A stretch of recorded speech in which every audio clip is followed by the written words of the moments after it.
हाँ हाँ, चलिए। तो आज हम लोग जो है गोरेला, पिंडा, मरवाही और मुंगेली जिला तक को कवर करेंगे। ठीक है, कोशिश करेंगे कि जल्दी से थोड़ा सा कवर हो। देखिएगा,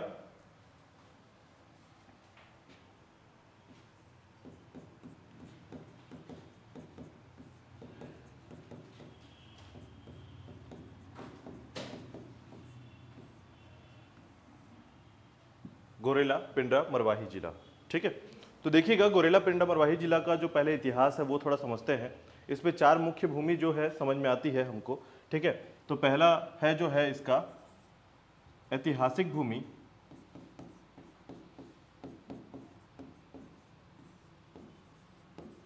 या ऐतिहासिक पृष्ठभूमि जिसे कहते हैं हम लोग। दूसरा है इसका प्रशासनिक भूमि,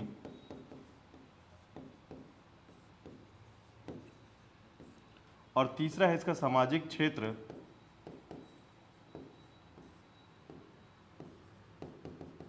या स्थिति, और चौथा है इसका भौगोलिक स्थिति।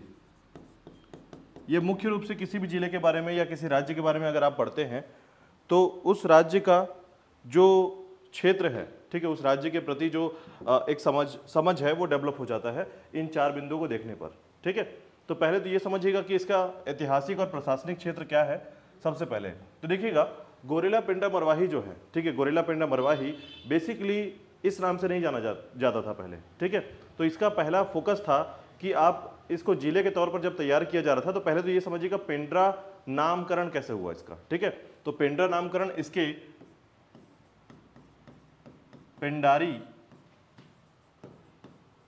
जनजाति की बहुलता के कारण, याद रखिएगा।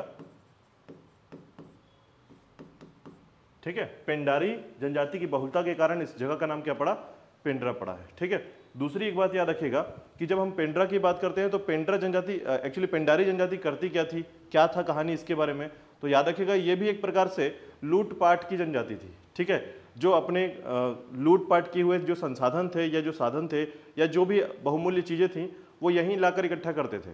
ठीक है, तो इस क्षेत्र का नाम पड़ गया पेंड्रा। और सबसे मुख्य रूप से जाना जाता है कि गोरेला, पिंडा, मरवाही जो है, देखिए इस पूरे जिले का जो नाम पड़ने वाला था अंततः रूप से वो पेंड्रा ही पड़ने वाला था।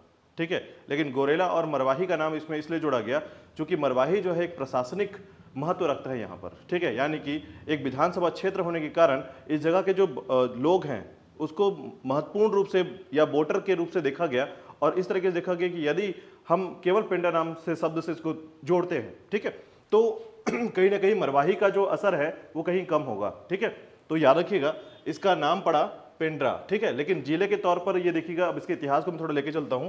तो सबसे पहले तौर पर देखिएगा कि 1861 में ये बिलासपुर के साथ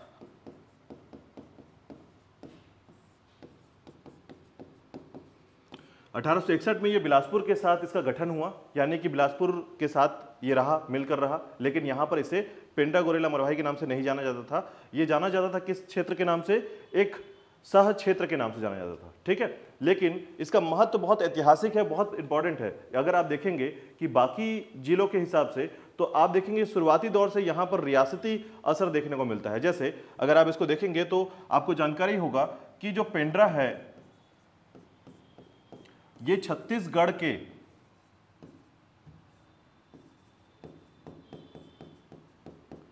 छत्तीसगढ़ों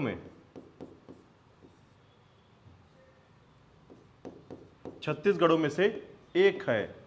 आपको जानकारी होगा, जैसे मैंने बताया था, इसका नाम क्या था उस समय, कंड्री। ठीक है, तो कंड्री जो गढ़ है, जो कि छत्तीसगढ़ का एक गढ़ कहलाता था, वो कहां स्थित है, पेंड्रा क्षेत्र में। ठीक है, दूसरी बात, अगर हम इसकी कहानी को आगे बढ़ाते हैं तो देखते हैं हम लोग कि यहाँ एक प्रमुख व्यक्ति जिनका नाम अस्तित्व में आता है वो है राजेंद्र प्रसाद शुक्ल।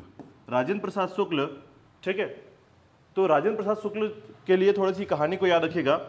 देखिए ये जो है 1985 में समय बदलता गया। एक समय आया जब 1985 का समय आया, ठीक है, यानी कि राजनांदगांव का निर्माण हो चुका था, ठीक है। 1973 में राजनांदगांव का निर्माण हुआ, ठीक है। निर्माण के दौरान ये हुआ कि अब मरवाही जो क्षेत्र था, ठीक है, मरवाही क्षेत्र से विधानसभा का जो क्षेत्र है वो तैयार कर लिया गया, ठीक है। जिसके कारण विधानसभा क्षेत्र में कौन खड़े हुए? राजेंद्र प्रसाद शुक्ल, ठीक है। और ये जीते भी, आपको जानकारी होगा, ठीक है। तो जब राज्य हमारा गठन हुआ है उसके बाद इनको क्या बनाया गया था? विधानसभा अध्यक्ष थे,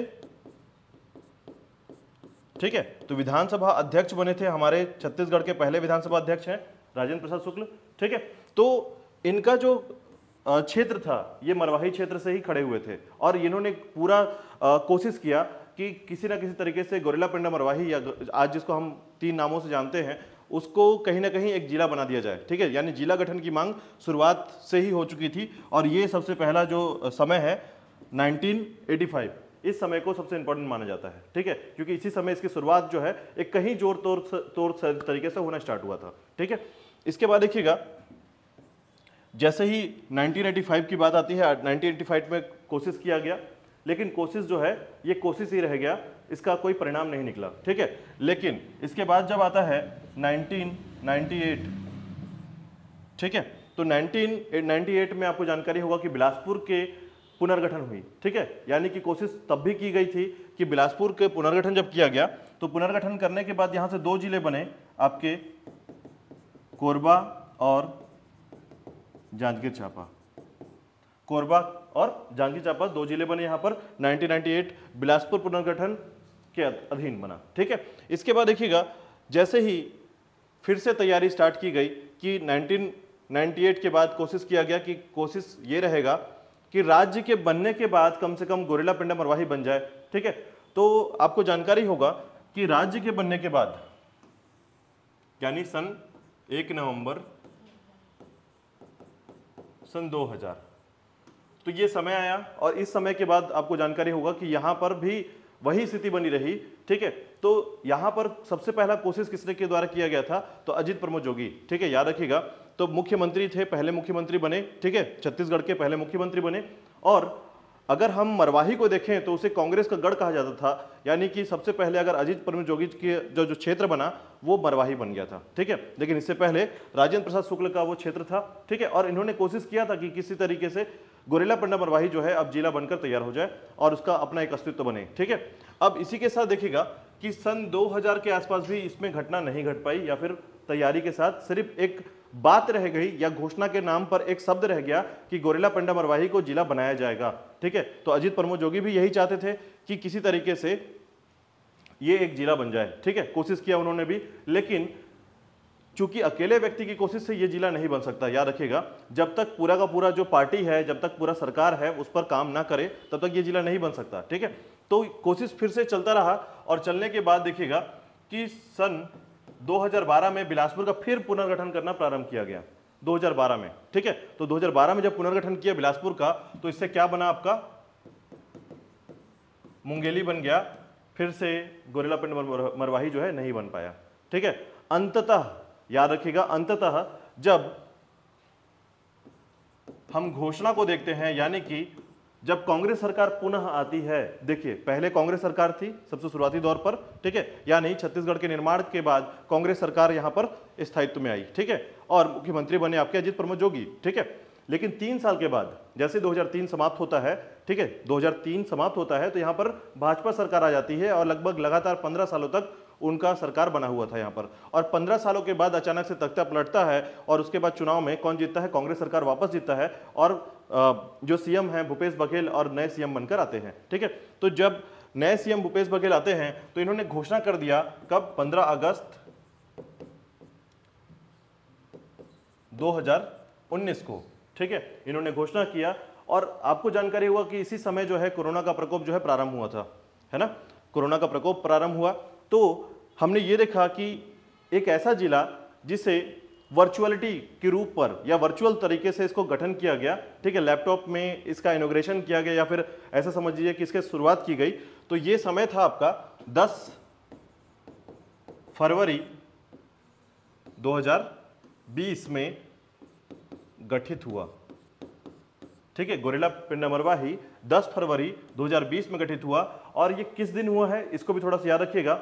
ये 10 तारीख क्या है, ये 10 तारीख क्यों चुना गया इसके लिए, तो याद रखिएगा राजेंद्र प्रसाद शुक्ल जी का जन्म दिवस है ये, ठीक है। तो राजेंद्र प्रसाद शुक्ल का जन्म दिवस, क्योंकि शुरुआत इन्होंने किया था गोरेला पेंड्रा मरवाही के लिए, तो इन्हीं के नाम पर या इन्हीं के कॉन्सेप्ट्स को जोड़ते हुए यहाँ पर इसी दिन की शुरुआत की गई कि 10 फरवरी 2020 को ये जिला गठित हुआ है, ठीक है। तो याद रखिएगा, ये छोटा सा इतिहास है इसका, ठीक है।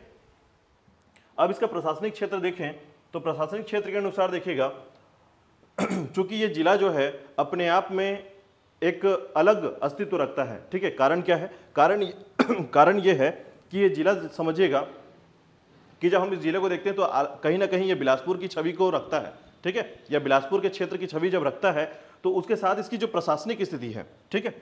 चलिए इसकी प्रशासनिक स्थिति देखते हैं।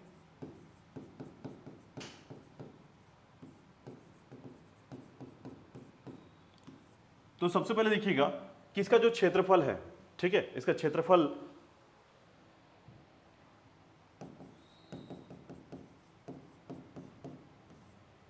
लगभग 2835 किलोमीटर स्क्वायर पर है, ठीक है।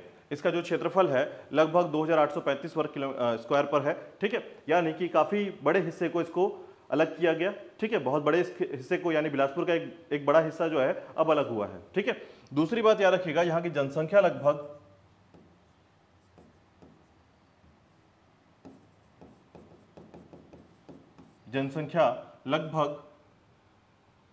3,50,000 के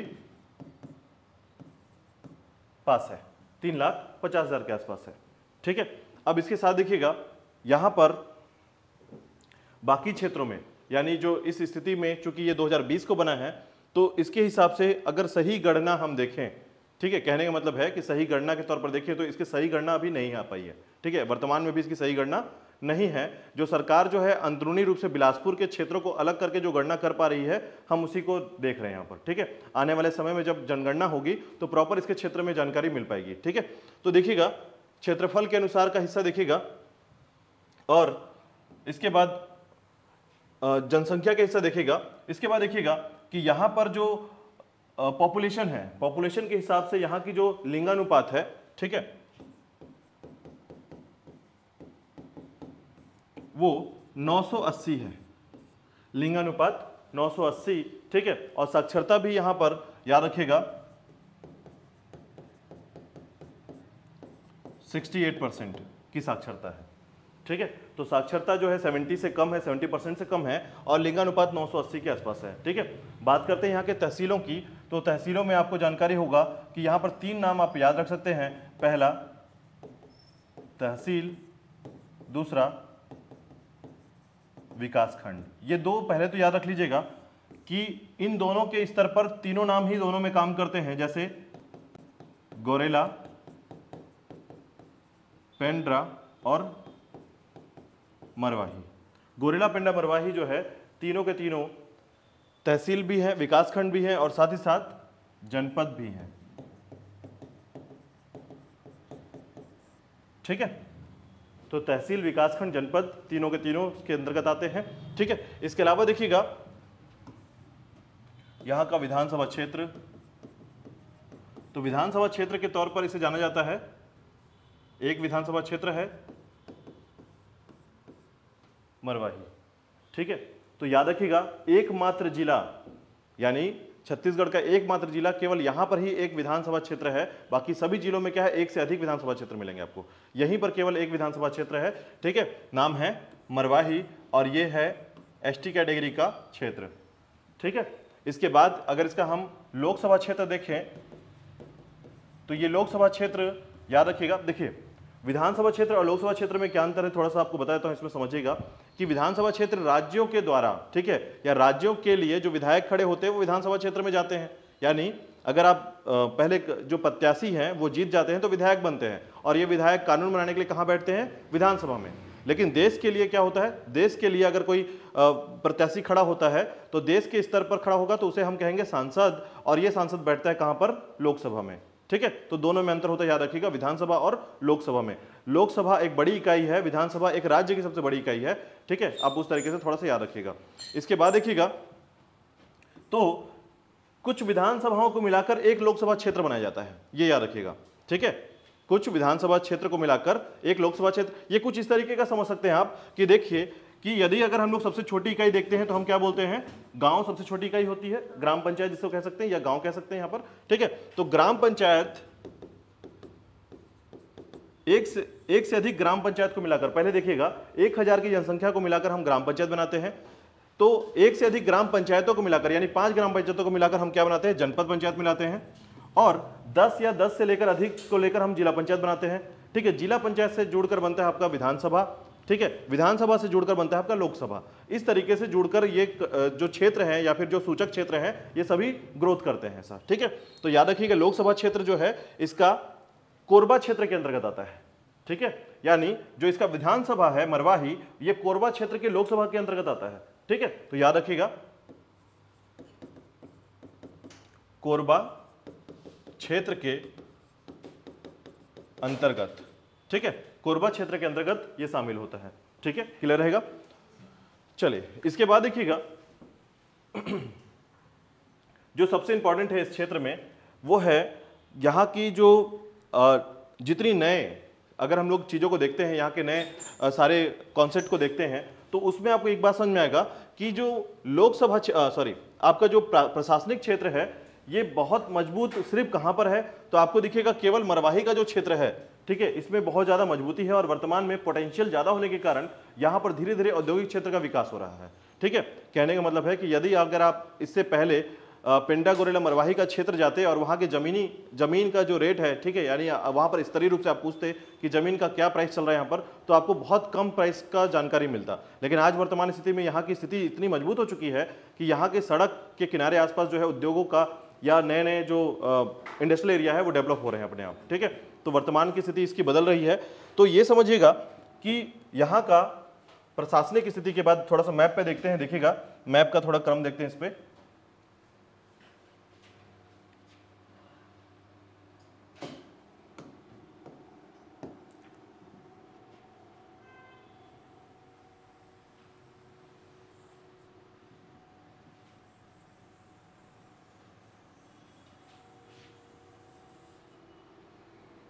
देखिएगा इसके मैप को समझिएगा, इसके आउटर जिले कौन कौन से हैं और कौन कौन से जिले हैं, चूंकि ये भू आविष्ट जिला नहीं है। ठीक है, याद रखिएगा इसने बिलासपुर को भू आविष्ट जिला बना दिया है और ये खुद जो है सीमावर्ती जिला बन चुका है। ठीक है, तो इसके बाद देखिएगा मनेंद्रगढ़ है, कोरबा है, बिलासपुर है और इसके बाद नीचे की तरफ है आपका मुंगेली।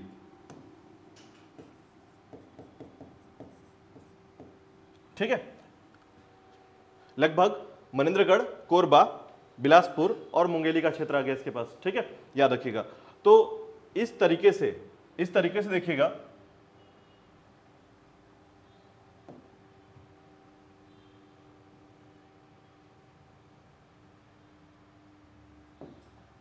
ये वाला जो हिस्सा है ये है आपका मध्य प्रदेश। ठीक है, मध्य प्रदेश के 2 जिले यहां पर जुड़ते हैं, याद रखिएगा, एक आपका अनूपपुर और दूसरा शहडोल। ठीक है, अनूपपुर और शहडोल जुड़ता है यहां पर, याद रखिएगा। अनूपपुर का जो क्षेत्र है इसे पुष्पगढ़ कहा जाता है, यानी अनूपपुर का जो यहां पर जुड़ने वाला जो हिस्सा है यहां पर इसे कहा जाता है पुष्पगढ़। ठीक है, और यहां पर है सुहागगढ़। ठीक है, सुहागगढ़ और पुष्पगढ़ नाम के 2 क्षेत्र हैं जो कि शहडोल के अंतर्गत। अगर पूछा जाए कि पेंड्रा को कौन टच करता है तो एमपी के तरफ है जो आपका शहडोल से है सुहागगढ़ और यहाँ पर पुष्पगढ़ जैसे नाम है। ठीक है, पुष्पराजगढ़ कहा जाता है इसे। ठीक है, चलिए इसके बाद देखिएगा यहाँ पर जो नेशनल हाईवे है वो नहीं है। ठीक है, यहाँ पर कोई भी नेशनल हाईवे नहीं है, यहाँ पर स्टेट हाईवे है। ठीक है, तो 2 स्टेट हाईवे याद रखिएगा, एक आपका मनेंद्रगढ़ से, ठीक है, मनेंद्रगढ़ से बिलासपुर की तरफ जाता है,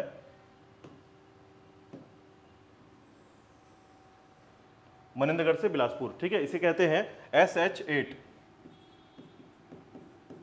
SH8।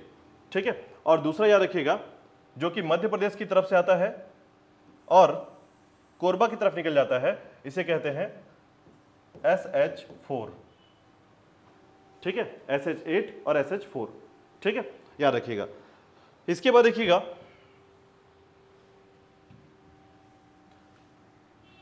देखिएगा, यहां पर जो मुख्य पहाड़ी क्षेत्र हैं या पर्यटन क्षेत्र हैं या सामाजिक क्षेत्र हैं, तीनों चीजों को एक साथ देखेंगे। तो सबसे पहले समझिएगा कि यहां पर जो मुख्यतः निवास है, ठीक है। अच्छा, पहले तहसील को देख लें, तहसील समझिएगा आपको, और आपको पता चल जाएगा कि जो पिंडर रोड है वो कहां पर है, ठीक है। तो ये हिस्सा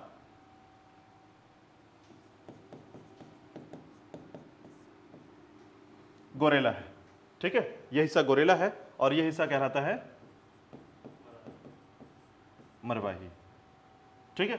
अब देखिए, अगर आप मध्य प्रदेश की तरफ से आते हैं, किस तरफ, बिलासपुर की तरफ, तो आपको मिलता है पेंड्रा रोड, ठीक है, बाई ट्रेन। तो बाई ट्रेन से जब आते हैं तो आपको जो मिलता है पेंड्रा रोड, वो कुछ इस तरीके से मिलेगा। अनूपपुर की तरफ से आपकी ट्रेन आती है और ये हिस्सा इस तरफ से गुजर जाती है, ठीक है। तो ये वाला जो हिस्सा बनता है आपका, यानी पेंड्रा में पेंड्रा रोड नहीं है, गोरेला में पेंड्रा रोड आता है, याद रखिएगा, ठीक है। तो ये आपका पेंड्रा रोड स्टेशन बनता है, यहां पर पेंड्रा रोड स्टेशन गोरेला में है, ठीक है, पेंड्रा रोड स्टेशन गोरेला में है, याद रखिएगा, ठीक है। अब देखिए, यहाँ की कुछ खास बातें देखते हैं और यहाँ पर देखेंगे पर्यटन के कुछ स्थान और क्या क्या इसमें इंपॉर्टेंट है वो भी समझेंगे, ठीक है। तो उसी के अंतर्गत देखिएगा कि यदि हम लोग देखते हैं शुरुआती दौर पर कि यहाँ पर पेंड्रा में जनजाति विशेष के रूप पर, ठीक है, पहले सामाजिक गतिविधियों की बात कर लेते हैं थोड़ा सा।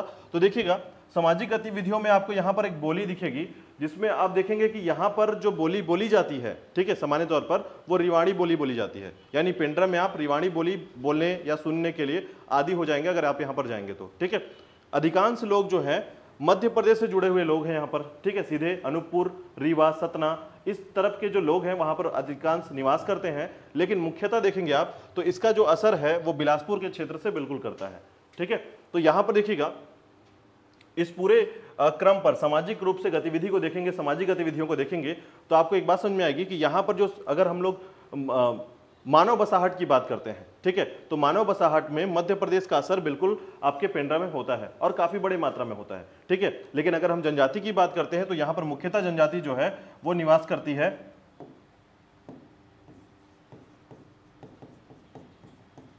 वो है आपका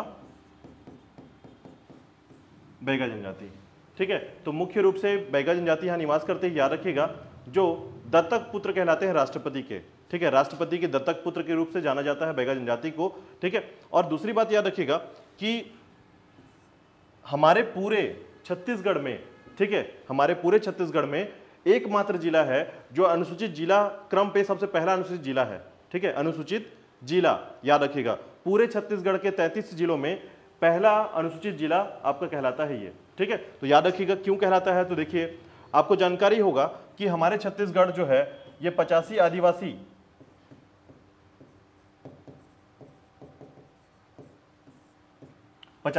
तहसील आते हैं हमारे छत्तीसगढ़ में, ठीक है, विकासखंड, ठीक है। तो 85 जो विकासखंड है वो आदिवासी विकासखंड में शामिल होते हैं। तो आदिवासी विकासखंड में तीनों विकासखंड हमारा क्या है, इसमें आदिवासी विकासखंड के अंतर्गत आता है, याद रखिएगा। इसीलिए एकमात्र जिला जो पूर्णतः रूप से अनुसूचित जिला कहलाता है या प्रथम अनुसूचित जिला कहलाता है, याद रखिएगा, ठीक है। तो कारण क्या है, 85 आदिवासी केंद्रों में, ठीक है, तीनों के तीनों आदिवासी क्षेत्र यहां पर आ जाते हैं और संपूर्ण रूप से आदिवासी क्षेत्र बन जाता है ये, ठीक है। तो ये पहला अनुसूचित जिला है, याद रखिएगा, ठीक है। अब उसी क्रम पर देखिएगा, इन्हें दत्तक पुत्र कहा जाता है, राष्ट्रपति का दत्तक पुत्र कहा जाता है। तो विशेष रूप से इनका निवास कहां पर है, तो उनका निवास मुख्यतः इन क्षेत्रों पर है।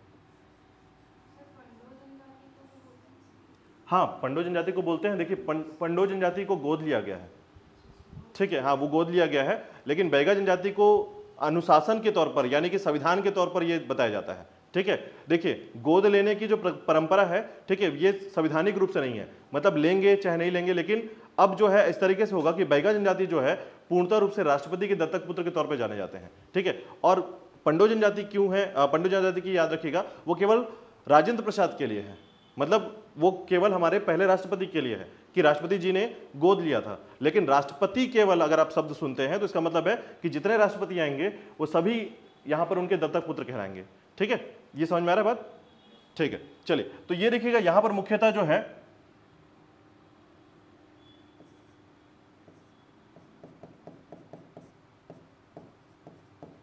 बैगा जनजाति का निवास है इन क्षेत्रों पर। ठीक है, बैगा जनजाति का निवास इन क्षेत्रों पर है, याद रखिएगा।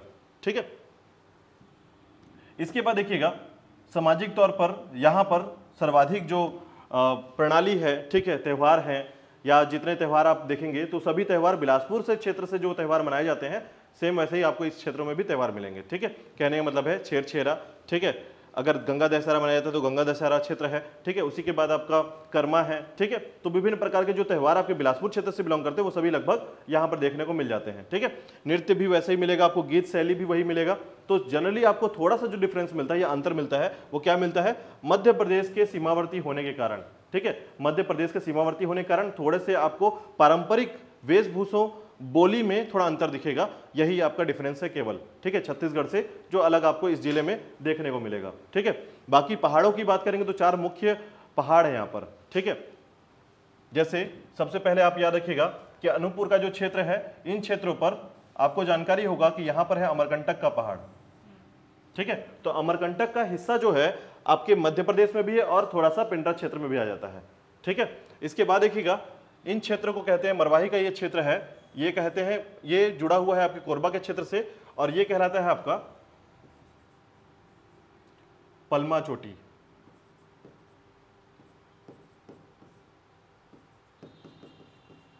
ठीक है, ये कहलाता है पलमा चोटी, याद रखिएगा। गोरेला पेंड्रा मरवाही के लिए सबसे ऊंचा चोटी है ये। ठीक है, याद रखिएगा 1080 मीटर इसकी हाइट है। ठीक है, इसकी हाईएस्ट पीक क्या है, 1080 मीटर। ठीक है, इसके बाद देखिएगा ये जो क्षेत्र है इसे कहते हैं खोडरी खोंगसरा की पहाड़ी, ये वाला हिस्सा ये कहलाता है आपका खोडरी खोंगसरा की पहाड़ी। ठीक है,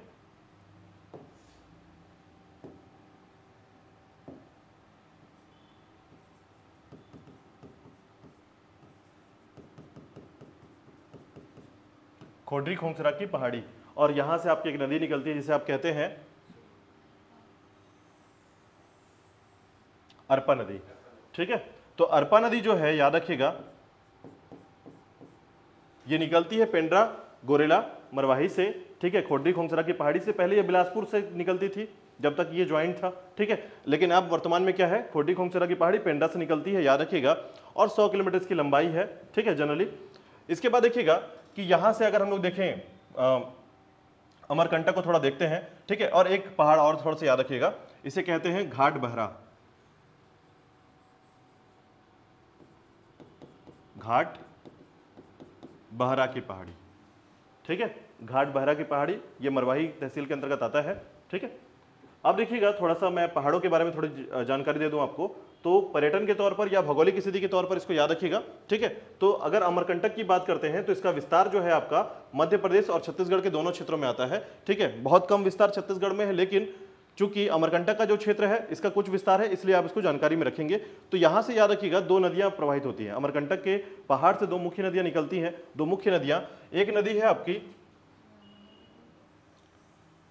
सोन नदी और दूसरी है आपकी नर्मदा नदी। ठीक है, सोन नदी और नर्मदा नदी याद रखिएगा।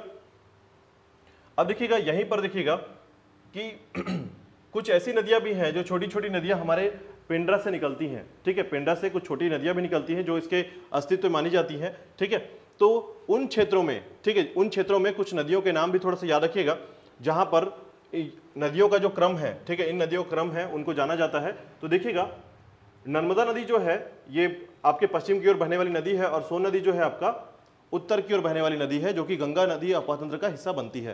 ठीक है, और इसी में सोन नदी जो है हमारे लिए बहुत इंपॉर्टेंट है। कारण क्या है, क्योंकि सोन नदी जो है हमारे छत्तीसगढ़ के कुछ हिस्सों के लिए एक अपातंत्र निर्माण करती है। ठीक है, इसलिए सोन गंगा अपातंत्र प्रणाली हम कहते हैं। ठीक है, तो पेंड्रा क्षेत्र से पहले तो देखिएगा कुछ क्षेत्रों के बारे में बात कर लूं मैं यहां पर, तो देखिएगा यहां पर एक क्षेत्र है जिसे बोलते हैं मरही माई मंदिर। मरही माई मंदिर याद रखिएगा।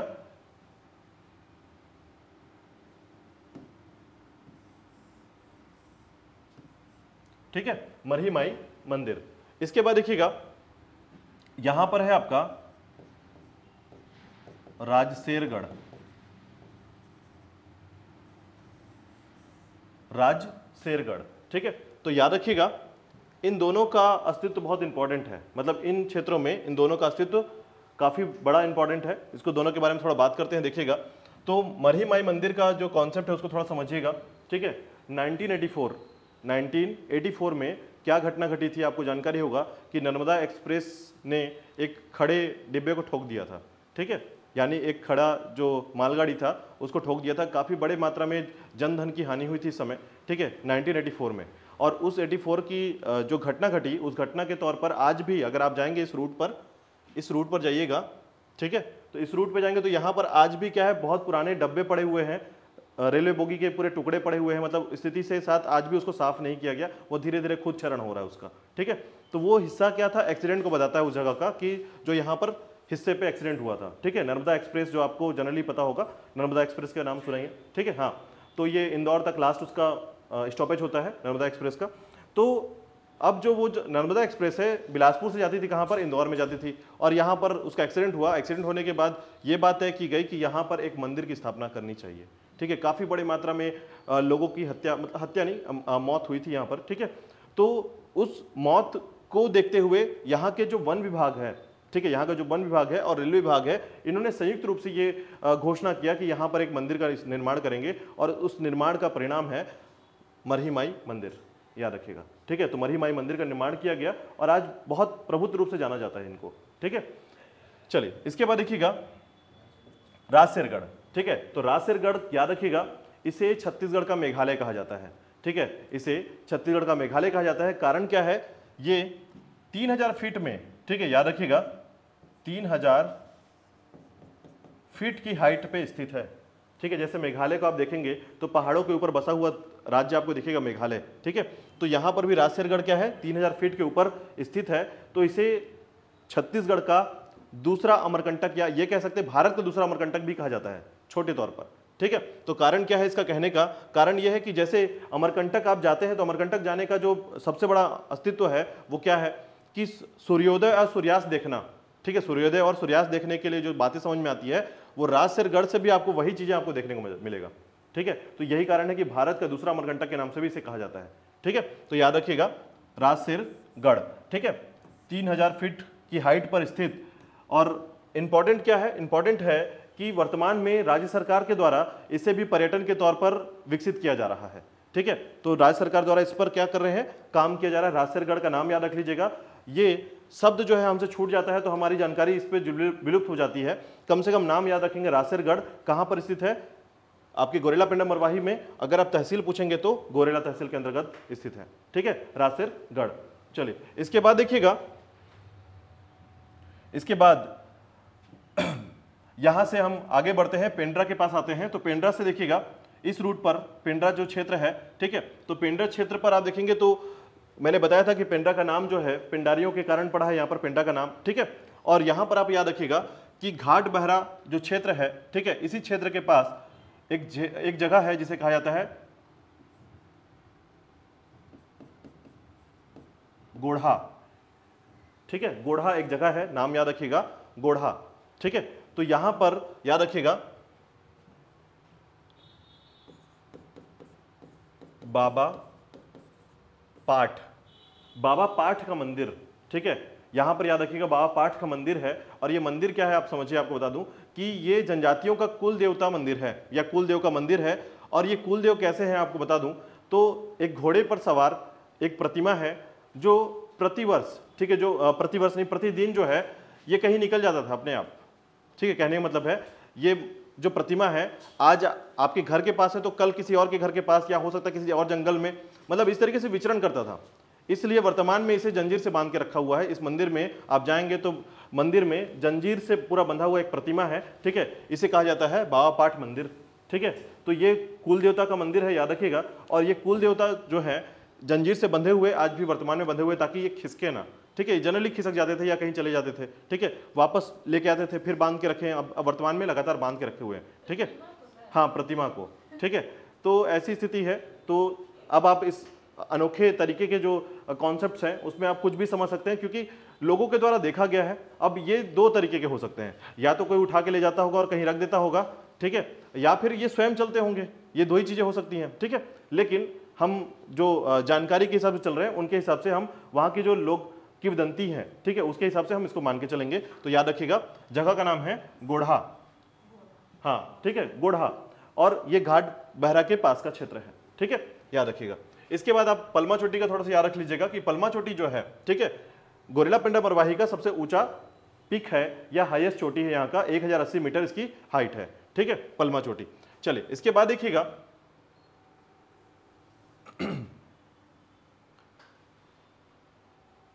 इसके बाद देखिएगा कि यहीं पर, ठीक है, यानी मरवाही के क्षेत्र पर एक शिला है जिसे कहा जाता है बेनीबाई का शिला, बेनीबाई, ठीक है।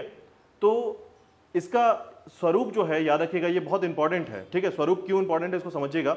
हालांकि ये जो क्षेत्र है ये आपका घनपुर क्षेत्र में आता है, ठीक है, घनपुर क्षेत्र जो हम लोग इतिहास में बहुत इंपॉर्टेंट तरीके से पढ़ते हैं, बिलासपुर के अंतर्गत पहले पढ़ते थे, अभी पेंड्रा के अंतर्गत पढ़ते हैं, ठीक है। याद रखिएगा उत्तर पाषाण काल के साक्ष्य प्राप्त हुए हैं घनपुर से, उत्तर पाषाण काल के साक्ष्य प्राप्त हुए हैं घनपुर से। और इसके साथ ही आपको याद रखना होगा कि घनपुर का जो क्षेत्र है, ठीक है, जो घनपुर है इसके अंतर्गत एक बड़ा शिलालेख प्राप्त हुआ है, ठीक है, जो शिलालेख काफी बड़ा मात्रा पर है, और उस शिलालेख में इस तरीके से एक आकृति उकेरी गई है, ठीक है,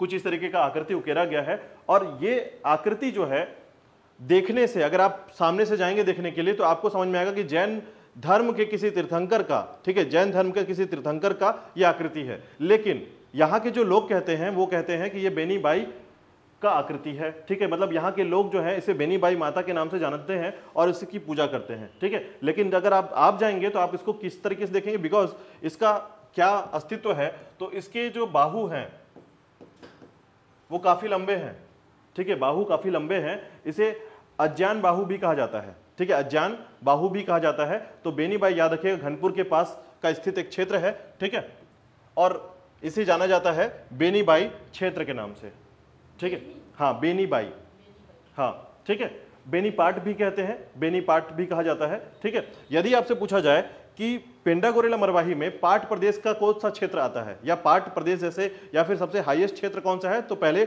याद रखिएगा अगर हाईएस्ट चोटी पूछा जाता है तो पलमा चोटी है, और अगर सबसे हाईएस्ट क्षेत्र पूछा जाता है तो राजसेरगढ़ है, ठीक है, ये दोनों क्षेत्रों को याद रखिएगा। इसके अलावा देखिएगा कि घनपुर का जो क्षेत्र है, ठीक है, घनपुर का जो क्षेत्र है यहां से थोड़ा सा अगर आप पीछे की तरफ आएंगे तो पेंड्रा के पास से, ठीक है, पेंड्रा के पास से एक नदी निकलती है, ठीक है, तिलमा नदी के नाम है तिलमा नदी, ठीक है, और तिलमा नदी जो है आगे जाकर सोन नदी में मिल जाती है, कुछ इस तरीके से तिलमा नदी, ठीक है, सोन नदी की तरफ। और घाट बहरा के पास से एक नदी निकलती है, ठीक है, बमनी नदी के नाम है, याद रखिएगा नदी का नाम क्या है, बमनी नदी। तो यहां से एक नदी निकलती है बमनी नदी, ठीक है, बमनी नदी, और ये हसदेव की सहायक नदी है, याद रखिएगा, ठीक है, हसदेव की सहायक नदी है, ठीक है। तो हसदेव की सहायक नदी के कारण ये आगे जाकर हसदेव नदी में मिल जाता है, ठीक है, घाट बहरा से, ठीक है, घाट बहरा से निकलती है और हसदेव की सहायक नदी बनकर आगे चली जाती है, ठीक है। उसी प्रकार अमरकंटक का जो क्षेत्र है, ठीक है, अमरकंटक का जो क्षेत्र है याद रखिएगा, यहां से भी पेंड्रा के क्षेत्र से कुछ नदियां निकलती हैं, ठीक है। तो लगभग याद रखिएगा कि यहाँ पर नदियां जो है 3-4 नदियां हैं, छोटी नदियां हैं, ठीक है, और वो छोटी नदियां जो हैं ये आसपास की जो बड़ी नदियां हैं उसमें सपोर्ट करती हैं या फिर वहां पर प्रवाहित होती हैं, ठीक है। इस पेंड्रा से निकलती है, ठीक, हाँ सोन नदी की तरफ जाती है, ठीक है। पेंड्रा के वार्ड क्रमांक 2 के आसपास का जो दलदली क्षेत्र है वहां पर ऐसा बताया जाता है, लिखा हुआ है, पूरी अच्छे तरीके से पता जानकारी नहीं मिल पाती है, ठीक है। कारण क्या है, कारण ये है कि वहाँ के जो लोग हैं, ठीक है, और दूसरा जो उसकी जानकारी जो मिल पाती है वो किंवदंती के हिसाब से ही मिल पाती है, ठीक है, किताबों में इसका कहीं पर रचना नहीं है, कहीं पर भी ये जानकारी नहीं है। तो या फिर हम दो ही तरीके से इसके सोर्स ले पाते हैं, आप या तो वो खुद जाकर देखें, दूसरा या तो आप किसी और के जो किंवदंती है या जो वहाँ के लोग हैं उनसे सुने, ठीक है, दूसरा कोई ऑप्शन नहीं है, किताबों में आपको जानकारी इस तरीके की नहीं मिल पाएगी, ठीक है। चलिए, तो ये था आपका गोरेला, पिंडरा और मरवाही का क्षेत्र जो कि भौगोलिक क्षेत्रफल के हिसाब से यहां पर ऐसा है। ठीक है, अब यहां पर मिट्टी की बात कर ले तो यहां पर मिट्टी मुख्यतः याद रखिएगा, मिट्टी जो पाई जाती है लाल पीली मिट्टी है। ठीक है, यहाँ की जो मिट्टी है लाल पीली मिट्टी है, और लाल पीली मिट्टी जो मुख्यतः पाई जाती है तो वहां पर खेती हो जाती है आपकी धान की। ठीक है, तो यहाँ पर धान की खेती सर्वाधिक होती है, याद रखिएगा। और यहाँ का जलवायु जो है, अगर वर्षा का जलवायु देखें हम लोग, या वर्षा कितना होता है, तो लगभग याद रखिएगा 130 सेंटीमीटर से 140 सेंटीमीटर के आसपास यहाँ पर बारिश होती है। ठीक है, और याद रखिएगा यहाँ पर, ठीक है, इस तरफ आपका मुंगेली है। ठीक है, और मुंगेली में आपको पता होगा कि मुंगेली का जो ये क्षेत्र है, यहाँ का जो क्षेत्र है, इसे कहते हैं पेंड्रा लोरमी का पठार।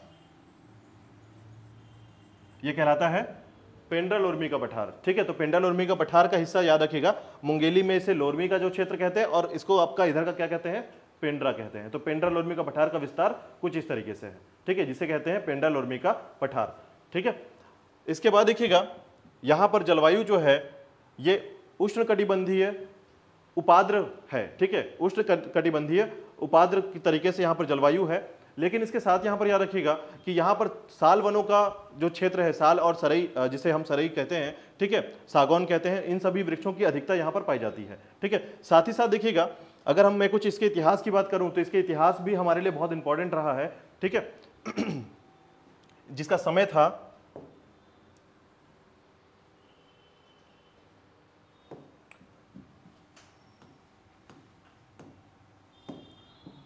आपको जानकारी होगा कि सन 1900 में, ठीक है, सन 1900 में यहां से एक समाचार पत्र छपता था जिसका नाम था छत्तीसगढ़ मित्र। याद रखिएगा, छत्तीसगढ़ मित्र यहां से छपता था। ठीक है, प्रकाशन होता था, जिसका जगह का नाम है पिंडरा रोड। ठीक है, तो पिंडरा रोड से यह प्रकाशित होता था, याद रखिएगा। और साथ ही साथ याद रखिएगा इसका प्रकाशक कौन था,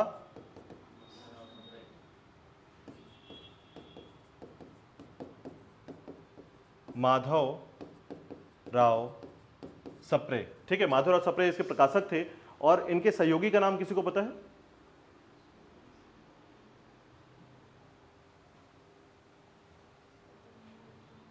इनके सहयोगी थे राम राव चिचोलकर। ठीक है, रामराव चिचोलकर इनके सहयोगी थे। 3 साल तक ये छपा है, 3 साल के बाद ये बंद हो चुका था। कारण क्या था? आर्थिक कमी। ठीक है, तो 3 साल तक ये छपा, इंपॉर्टेंट है, याद रखिएगा। ठीक है, और उसी के बाद 1902 में एक घटना आपको पता होगा। ठीक है, रविन्द्रनाथ टैगोर की घटना थी, हालांकि ये बहुत इंपॉर्टेंट नहीं है, लेकिन आप बस सुन लीजिए इसको। तो रविन्द्रनाथ टैगोर जो है ये आपके बिलासपुर के पास आए हुए थे। ठीक है, पेंडा रोड आए हुए थे, और पेंडा रोड से वेट कर रहे थे किसके लिए? रायपुर जाने के लिए ट्रेन का वेट कर रहे थे। और इनकी जो पत्नी थी, मृणालिनी नाम है उनका। ठीक है, और उन्हें जो है क्षय रोग हो चुका था। ठीक है, तो क्षय रोग हुआ था उनको, और ये वेट कर रहे थे कि किस तरीके से ट्रेन आएगा, और 8 घंटे तक ट्रेन नहीं आई और इनकी मृत्यु हो गई। यानी कि पेंडा रोड में रविन्द्रनाथ टैगोर की पत्नी की मृत्यु हो गई थी। ठीक है, और ये मार्मिक घटना जो है इन्होंने अपनी किताब पर लिखा, जिनका नाम था फांकी। ठीक है, उनकी जो रचना है फांकी, उसमें ये जानकारी लिखा था मृणालिनी के बारे में, और अपने जो दुख है, मार्मिक जो घटना है, उनको व्यक्त किया कि पेंडा रोड के क्षेत्र पर रहने पर मुझे ट्रेन नहीं मिल पाई, और लगातार जो समय का मेरा तकाजा हुआ या समय जो बीता, उसके कारण जो है आज मैं अपनी पत्नी के साथ नहीं हूँ। और ये जो पूरी मार्मिक घटना है उनको इन्होंने अपने पुस्तक फांकी में उद्घाटित किया, लिखा उसे। ठीक है, तो ये छोटी सी जानकारी है, ठीक है, रविन्द्रनाथ टैगोर के बारे में। तो याद रखिएगा ये है आपका हाँ, पहले तो एक बात और जो सबसे इंपॉर्टेंट जो है पहले बताना चाहिए था कि हमारे राज्य का ये कौन से नंबर का या कौन से क्रम का जिला है। तो याद रखिएगा ये है आपके 28वें क्रम का जिला। ठीक है, जिसे कहा गया है गोरेला, पेंड्रा, मरवाही। ठीक है, गोरेला, पेंड्रा, मरवाही 28वें क्रम का जिला। ठीक है, और इसके साथ आपका गोरेला, पेंड्रा, मरवाही का एक कम से कम जिसको हमको समझना चाहिए था, जितने भी चीज़ें थी इसमें हमने समझा। एक बिंदु जो छूट रहा है मैं आपको बताता हूँ कि यहाँ पर जो आईडीसी है, ठीक है, आईडीसी क्षेत्र है, उसे कहा जाता है अंजनी। याद रखिएगा, अंजनी आईडीसी के अंतर्गत एक क्षेत्र आता है रानी दुर्गावती, ठीक है। तो आईडीसी का नाम है आपका अंजनी क्षेत्र, और उसके अंतर्गत जो आईडीसी है, मतलब इसका मतलब ये समझिए कि बड़े क्षेत्र के अंतर्गत एक छोटा सा क्षेत्र है जिसे कहा जाता है रानी दुर्गावती क्षेत्र, आईडीसी, ठीक है। तो याद रख लीजिएगा आईडीसी के नाम पर अंजनी क्षेत्र को, ठीक है। बैगा जनजाति का मुख्यतः निवास है यहाँ पर, और यहाँ पर अगर पहाड़ों की बात करेंगे तो लगभग 4 से 5 पहाड़े जो है यहाँ पर विस्तृत हैं, ठीक है। और उसी क्षेत्र से आपको थोड़ा सा याद रखना है, गोरेला, पेंड्रा और मरवाही। गोरेला के क्षेत्र को देखेंगे तो ये है आपका पेंड्रा रोड, ये वाला हिस्सा, ठीक है। और यहाँ से आप अगर इसको तोड़ेंगे तो लगभग ये वाला जो हिस्सा है ये गोरेला का हिस्सा बनता है। इसके बाद ये धारी जो है पेंड्रा का हिस्सा है, और बाकी बचा हुआ मरवाही का हिस्सा है, ठीक है। मरवाही में याद रखिएगा पहले कांग्रेस का गढ़ था, और अभी जो है छत्तीसगढ़ कांग्रेस, ठीक है, जनता कांग्रेस, माफ कीजिएगा, छत्तीसगढ़ जनता कांग्रेस का जो क्षेत्र है आज, जिसे हम अजीत जोगी का गढ़ कहते हैं, ठीक है। और अब जो है अमित जोगी जो है यहाँ से खड़े होते हैं, ठीक है। तो याद रखिएगा पेंड्रा क्षेत्र और पेंड्रा जिला का जो सबसे इंपॉर्टेंट फैक्ट था आपने इसको देख लिया, ठीक है। नहीं नहीं नहीं, बिल्कुल नहीं, हाँ लुंड्रा अलग है, वो सरगुजा में है, ठीक है।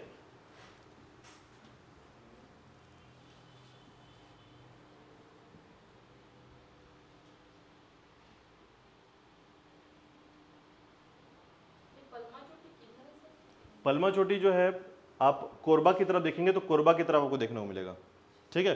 यानी कोरबा तरफ से लगा हुआ है पलमा चोटी, 1080 मीटर इसकी हाइट है चोटी की, ठीक है। हाँ कोरबा, देखिए अगर आप सड़क आपको याद आए, मैं बताता हूँ आपको, अगर आपको याद आ जाएगा तो मैं इसको जोड़ने की कोशिश करता हूँ। जैसे बिलासपुर, ठीक है, बिलासपुर का रतनपुर पहुँचेंगे आप, रतनपुर से सीधा चले जाएंगे, सीधा, ठीक है।